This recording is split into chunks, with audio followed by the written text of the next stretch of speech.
young Russians as cannon fodder. He uses sham referenda in an illegal attempt to change international borders by force. And since many months, he is using energy as a weapon. Now, of course, we feel that the Russian war causes economic and social hardship, and it places a heavy burden on our citizens and on the economy and in our single market. We see in particular the rising energy prices and gas and electricity prices that are leading to reduced purchasing power, and they are leading to a loss of competitiveness for our business in the international market. But our resilience in all these difficult times is remarkable. And what we have to do is work steadily on our resilience, mainly on the field of energy, and that's where I want to focus on today. If you look at the course of the last 7 months, together with our member states, we have already taken important steps. We have diminished our gas consumption by around 10%. That's good. It's not enough. We have to do more, but it's a big step forward. I want to give you 2 figures what the Russian supplies of gas are concerned. At the beginning of the war, if you look at all the imports of gas, the Russian share was 41%. Within 7 months, we have gone down to 7.5%. That's good. And we have compensated this decrease in Russian supplies by a massive increase by our trusted suppliers, for example, the United States, for example, Norway. Let's look at gas storage. It is almost at 90% by now. This is 15% higher than on the same day last year. 3 weeks ago in this hemicycle, I announced that we will skim the exceptional profits that electricity producing companies have these days to make them available for member states to support vulnerable citizens and businesses. Now, last week already, we have enshrined that in law, EU law. We achieved that in lightning speed, and I really want to thank the Czech presidency for this outstanding deliverable in really a very, very short time. And yesterday, the Council reached agreement on Repower EU. So, we will have key instruments in place to make it through the winter, that's storage and saving, to jointly purchase gas, this is our platform, to get rid of the grip the Russians have on us through their fossil fuels, these are our agreements with other friends, to redistribute the windfall profits, to support those in need, and to invest in the future of a sustainable energy supply, and that is Repower EU. The measures we have put in place provide us with a first buffer of protection. And thanks to these, we can and we will now step up to the next level. I will lay out a roadmap in a letter to leaders in view of our meeting in Prague in 2 days this week. And I want to discuss with you firsthand the key components of this letter. Of course, it's all about energy prices.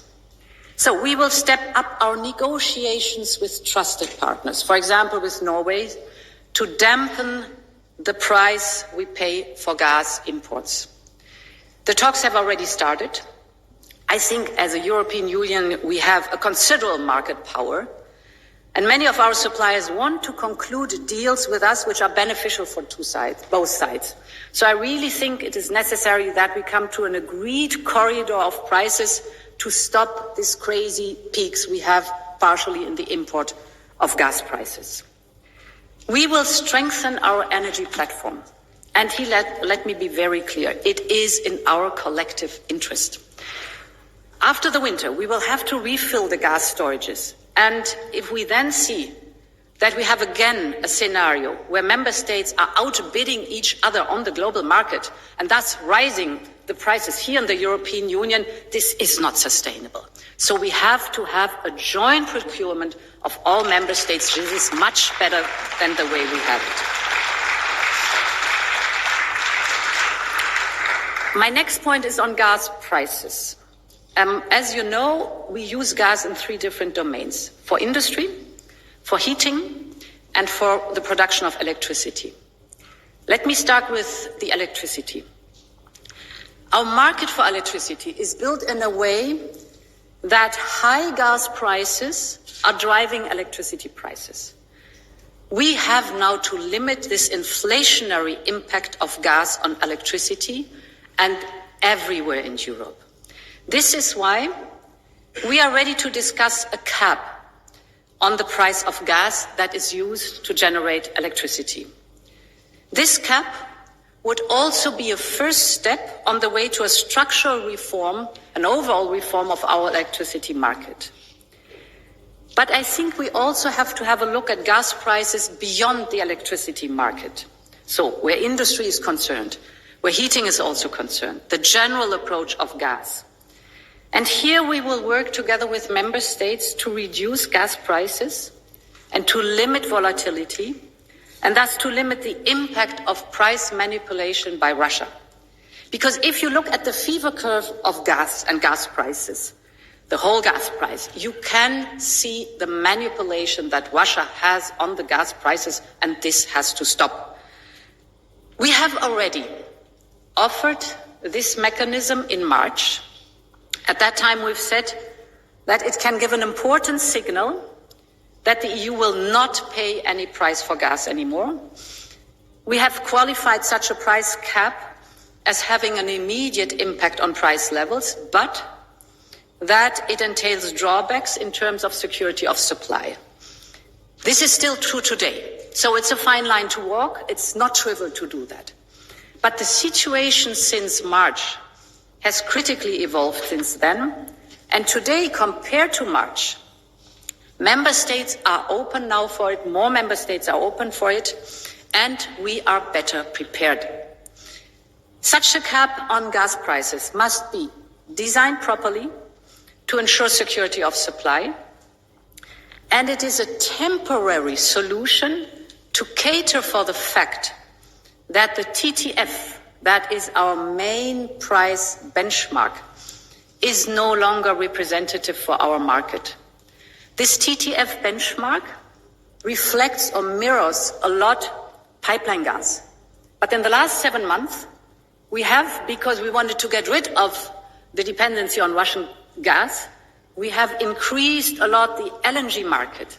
And this LNG market is not properly reflected in the TTF. So, introducing a cap on gas overall is a temporary solution until we will have a new EU price index developed that ensures a better functioning of the market. And the Commission has already started to work on this. Honourable members, these are far-reaching measures. And I wholeheartedly agree with you when you say in the resolution you will vote on today that exceptional times require exceptional measures where the Union needs to act as jointly and as united as ever. In pursuing our action, two same things remain paramount. That is action in unity and action in solidarity. If I look at our single market, we really need to protect the fundamentals of our economy and in particular our single market. The single market is the strength of our European Union, and this is where the wealth of the European Union comes from. Without a common European solution, we risk fragmentation. If every member state goes on its own, we have fragmentation we don't want, and we have to do something against it. And therefore it is so paramount that we preserve a level playing field within the European Union and our single market. Every member state is benefiting from it. As I said, the wealth comes from our single market. Now, what does that mean? With Repower EU, we have developed a crucial instrument to accelerate the transition in the energy independence. That's what we're working on since 7 months. And Repower EU will allow, it's the governance structure, it will allow the investment in infrastructure, for example, pipelines, for example, interconnectors, for example, renewables. But it also allows, and that's important, to support businesses or households to invest in energy efficiency, for example, insulating houses or installing heat pumps or installing new technology for the companies, the businesses that have to do the transition. Now, here's my proposal. I think we should further boost Repower EU with additional funding, common European funding. This way, all European states can accelerate the necessary investment, all European member states. We modernize our infrastructure, the energy infrastructure. We preserve the level playing field, and we secure our European competitiveness on the